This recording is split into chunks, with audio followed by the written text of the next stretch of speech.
Good day and welcome po sa panibago na ng mga episode ng aming channel. At ako nga po pala ulit si Allen ng Greenyard TV. And para naman sa vlog natin for today, share ko naman sa inyo kung paano ba natin mapapabulaklak yung ating mga alagang Calathea or Calathea. And paano na rin, sasama na rin natin dyan syempre kung ano yung alaga na ibinibigay natin at paano natin sila mabibigyan or mapapalaki yung mga dahon nila na malalaki talaga at healthy. And iisa-isahin natin yung mga yan. Pero ang main topic natin is paano natin sila mapapabulaklak. Bago tayo pumunta sa ating topic, konting shoutout po muna. So shoutout po kay Ma'am Malu Peler at sa kanyang apo na si Yuan ng Paranaque. So thank you so much po sa pagbisita sa aming garden. And syempre, bago tayo magsimula sa mga bago pa lamang po sa aming channel, huwag niyo pong kakalimutan na mag-like, share, and subscribe. And pakihit na rin po yung notification bell para maging updated kayo sa mga susunod pa naming videos. Please also visit and support na rin po yung aming Facebook and Instagram page, Greenyard PH po. At sa mga gustong bumisita sa aming garden,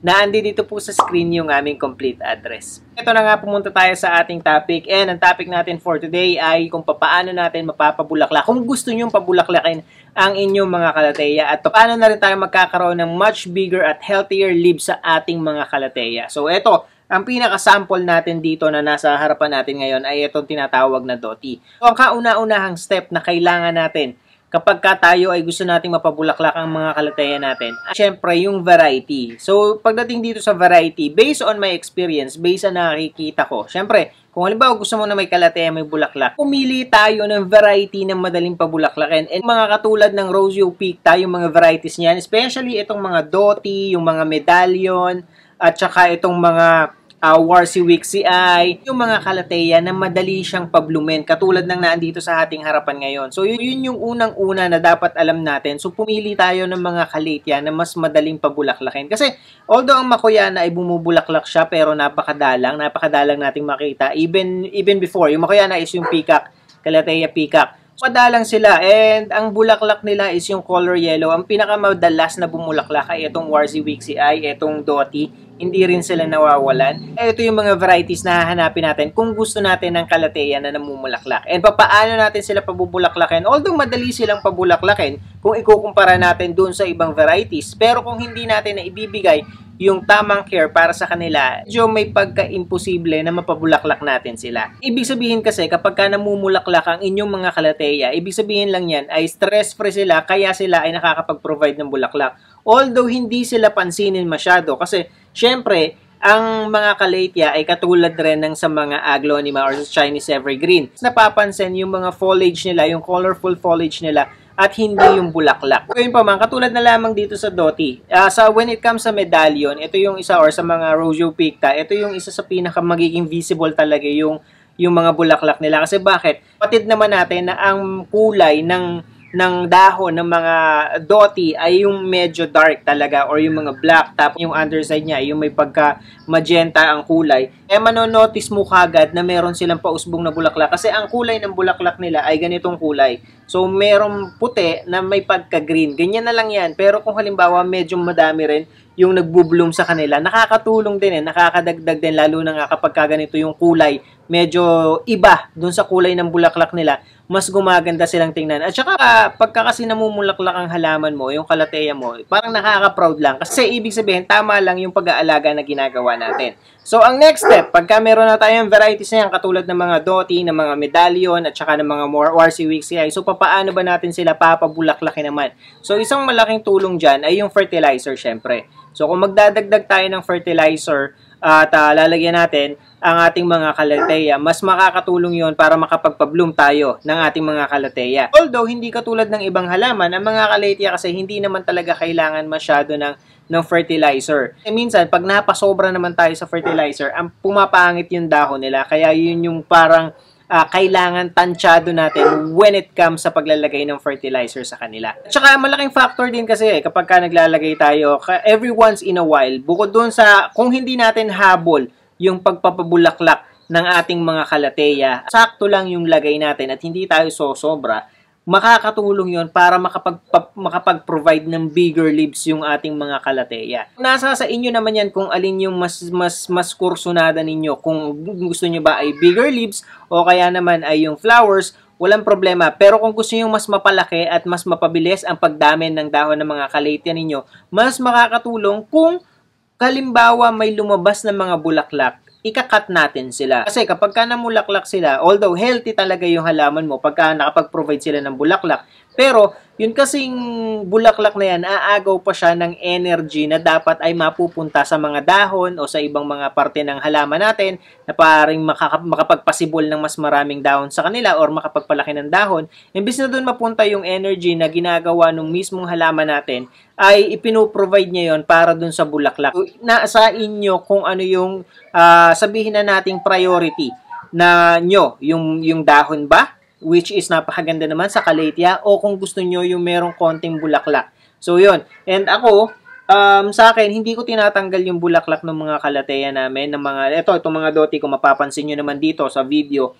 Andyan, ilan yung bloom na meron dito? 4 na bloom na bulaklak. And kaya ako naman siya hindi na rin tinatanggal dahil as you can see, ang kapal na naman ng foliage at malalaki na rin yung dahon na naipoprovide ng ating calathea o nung aking doti. And ayan, makikita nyo din dito na hindi siya tumitigil sa pagpuproduce ng mga panibago at healthier leaves. Kaya kapag kagantong kakapal ang doti ninyo, napakaganda. Kaya parang hindi na ako nagwo-worry, hindi pinapabayaan ko na kasi maganda rin kapag may bulaklak. So it's up to you. Ang sumunod dyan, pagkatapos ng fertilizer, ay yung pagre-repat natin. Pagre-repat natin, dalawa yung factor na dapat nating i-consider. Unang-una dyan yung soil, and ang pangalawa dyan ay yung pot na gagamitin natin. So ngayon, katulad naman itong ating Jessie, ang ginagawa ko para magkaroon ng much bigger at much healthier at saka mas maraming dahon ang aking mga calathea, inilalagay ko sila, inire-repat ko sila sa mas malaki na size na konti ng pot. Katulad nitong ating calathea Jessie, kung makikita ninyo, ito pwede na natin siyang iripat.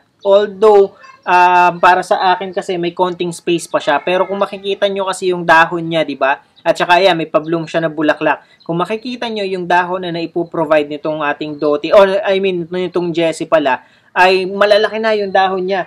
Kaya parang medyo nag-aalangan na rin siya sa pot. At saka mas makakagalaw kasi yung ugat niya kapag halimbawa medyo mas malaki yung pot na gagamitin natin sa kanya. Pagdating naman sa soil na ating gagamitin, yung well-drained potting soil, as much as possible, mas maganda kung hahaluan natin sila ng yung soil medium natin ng mga perlite, pumice, at saka ng mga kusot or mga coco cube sa ilalim. Mas nakakatulong yun actually kasi definitely, kasi nakakapag-keep sila ng moisture at the same time magandang parang well-drained potting mixture kasi yun. Yun kasi yung kailangan.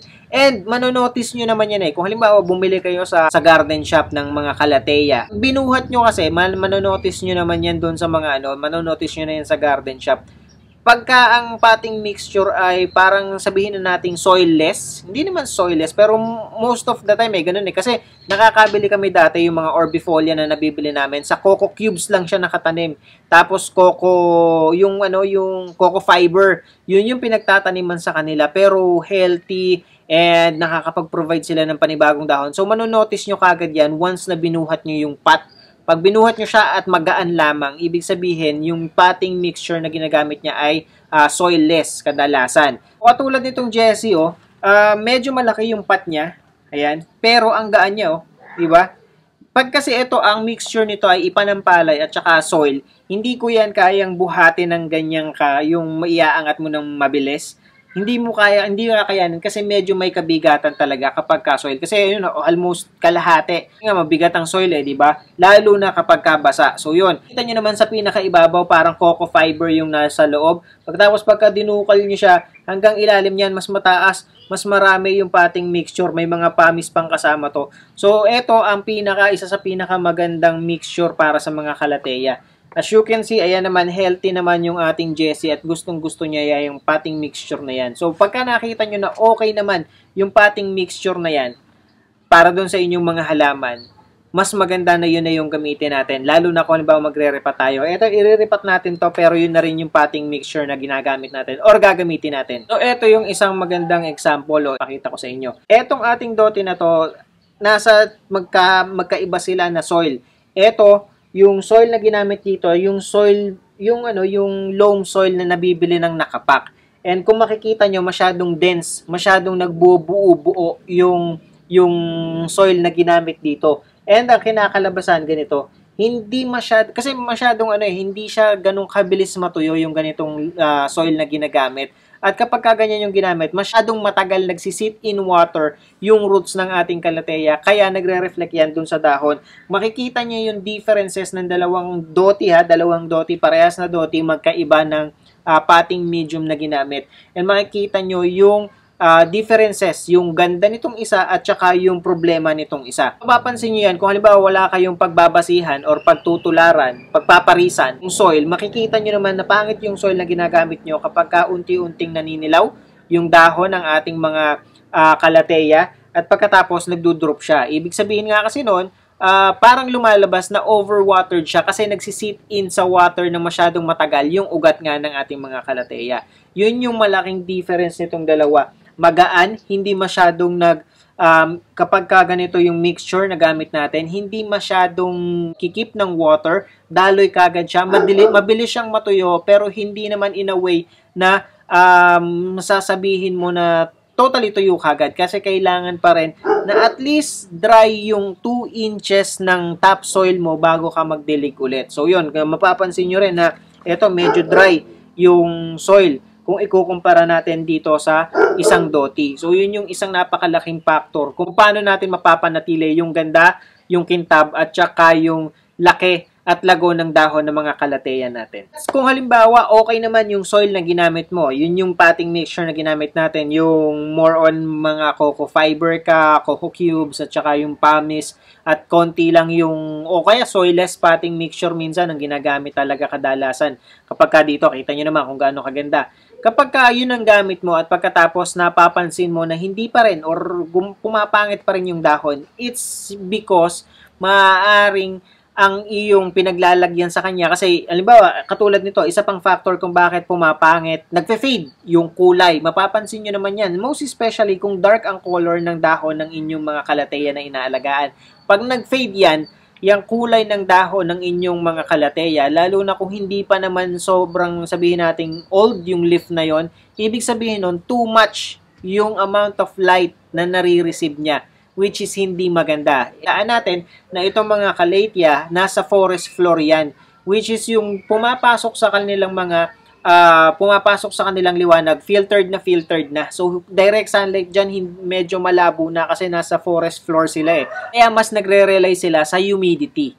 So, yun yung isang factor. At kapag nagkaroon kayo ng crisp edges sa inyong mga dahon, it's either dalawang bagay lamang yan. It's either lack of humidity ang nangyayari at pangalawa naman dyan ay underwatering. So kapag lack of humidity, may ilang bagay tayo na pwede nating gawin para ma-maintain natin. Kasi importante sa kanila. Isa ito sa pinakamaselan na halaman na maaaring magkaroon kayo. Mas maselan pa to talaga when it comes sa aglo tsaka kalateya. Medyo mas mahirap alagaan talaga tong kalateya. Lalo na kung medyo may pagka-perfectionist ka. Ito kasi konting mamali ka ng konti sa pag-aalaga sa kanila. Mapapansin mo, even yung mga bagong sibol nilang dahon, nagkakaroon sila ng mga brown edges o kaya crisp edges.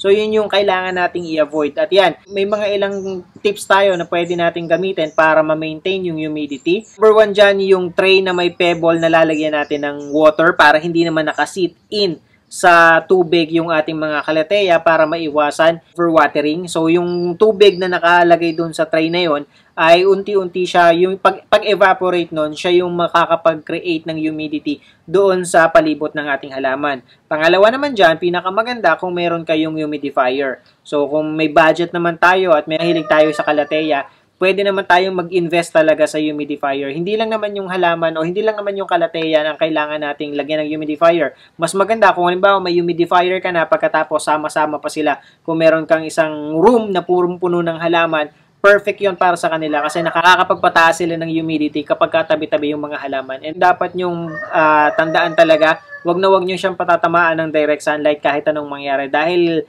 kahit pa sabihin mong morning sunlight yan, sigurado masusunog ang dahon yan. Kahit pa sabihin mong filtered, may net kayo, masusunog pa rin ang dahon yan. Mas maganda kung ilalagay mo siya sa shaded talaga. Yun ang kailangan ng mga kalateya. Yung shaded na spot. Tapos, minsan nga, nasa shaded na siya. Lalo na kung iilan lang ang mga halaman mo. Lalo sa loob ng bahay, hindi tinatamaan ng direct sunlight. pero sabihin mo ng maliwanag, pero mapapansin mo natutuyo pa rin yung mga dahon, yung ibang mga dahon. Ibig sabihin lang no, yung humidity talaga, lack of humidity. So mas maganda kung kasama nila yung ibang mga halaman, or kung magkakalateya kayo, humidifier nga talaga. Ang isang maganda mo sa mga kalateya, most especially doon sa mga medallion or sa mga Rosio Picta, itong mga dote na to, itong mga varieties na ganito, hindi sila slow grower, pero hindi rin naman sila yung sasabihin mong fast grower na mga halaman. Pero unlike ng ibang mga halaman na nag-iintay ka ng matagal bago ka pa makapagpabulaklak or bago ka pa makapag-provide, makapagpakapal ng halaman, pinaka-ideal na to, sakto lang ba? Di ba? Sila yung mga sakto lang na mapapansin mo, kumakapal at lumalago sila from time to time. Hindi ka maiinip sa kanila. At the same time, hindi rin naman magiging masyadong mabilis. So, yun nga, saktuhan lang. So, as long as na ibibigay mo yung tamang care, yung mga nabanggit natin kanina, magiging healthy ang mga kalateya nyo. Tatagal din siguro ng mga pagpalagay mo ng let's say 6 months bago natin mapakapal. Pero once na yan kasi nakapagpatubo kayo ng isang dahon, nagsusunod-sunod siya eh. Although hindi nga ganun kabilis, pero magtutuloy-tuloy yan. Kaya kung halimbawa nakita nyo nagiging healthy, walang kahit na anong damages dun sa dahon ng mga kalateya ninyo, mas maganda kung ikikip nyo siya doon sa lugar na yon. Huwag nyo na siyang aalsin doon. Ibig sabihin lang tama yung environment, tama yung humidity na meron doon sa ating spot na yon. So, pinaka-maintenance lang na ginagawa namin or na dito sa mga kalateya namin, yon tinatanggal namin yung mga dry leaves katulad ng mga ito. Yan, wala naman kasi ng silbi yan. Hinihintay ko minsan na matuyo na kapag makapal na rin naman talaga. Pangalawa, kung halimbawa hindi ako makatiis minsan, nakikitaan ko sila ng pagkasunog ng mga edges nila, ginugupit ko na lang para at least hindi masakit eh, para masakit sa mata eh kapag nakikita mo, kita mo talaga ng tuyong-tuyo eh, color brown yung part ng dahon na yun, kaya pumapangit siya, or yun, parang pumapangit siyang tingnan kapag nakakakita ka ng tuyong dahon na ganun. So, much more ganun lang. And kung halimbawa, katulad ngayon, itong mga ilan sa mga kalateya, makikita nyo na masa-masa pa, sakto kasi umulan. Mas maganda kung napapaulan na natin yung mga kalateya natin. Iba pa rin yung rainwater eh.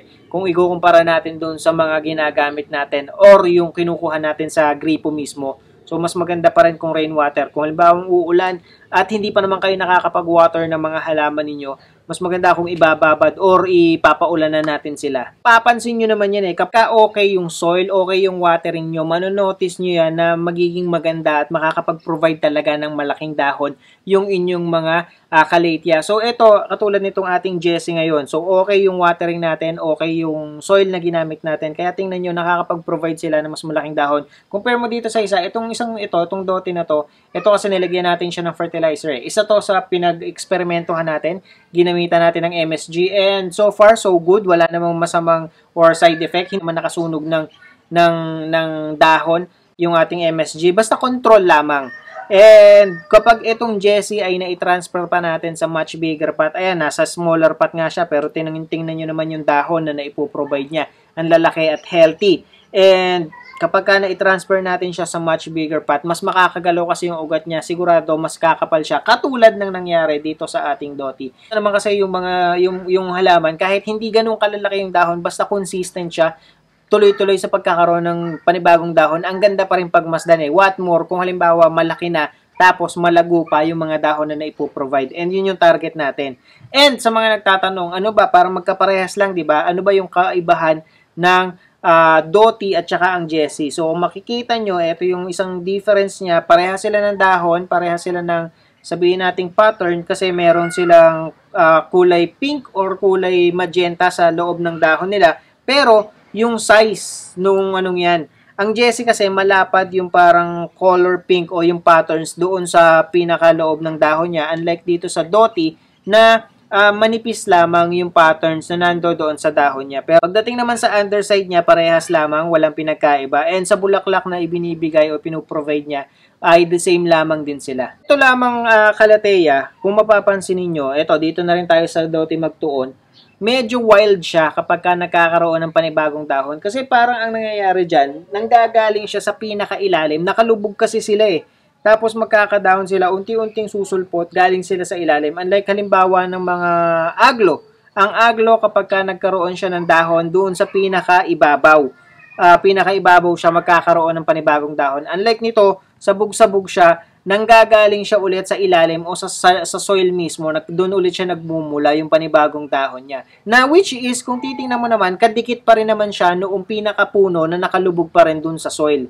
So, yun yung malaking difference ng dalawa. Karoon lang ng panibagong suloy ang mga aglo kapag halimbawa panibagong puno na siya. Lamang isang dahon. Pero ito, talagang lalabas siya sa lupa na panibagong dahon yung ipoprovide niya. Kaya pagka nakalagay siya sa, although pagka makapal kasi, hindi siya masyadong pansin. Hindi siya masyadong halata kung hindi mo siya titingnan sa pinakaloob niya na makikita mo nga doon na sabog-sabog talaga. Hindi lang napapansin minsan dahil makapal at malaki nga yung mga dahon, kaya pagka tiningnan mo parang isang buo pa rin na halaman siya. So, yun lamang po, and I hope nakatulong at nag-enjoy kayo sa panonood ng video na to. And again, sa mga bago pa lamang po sa aming channel, huwag niyo pong kakalimutan na mag-like, share, and subscribe, and pakihit na rin po yung notification bell para maging updated kayo sa mga susunod pa naming videos. Please also visit and support na rin po yung aming Facebook and Instagram page, Greenyard PH po. Kaya magkita-kita po ulit tayo sa susunod na episode ng Greenyard TV, and thank you for watching.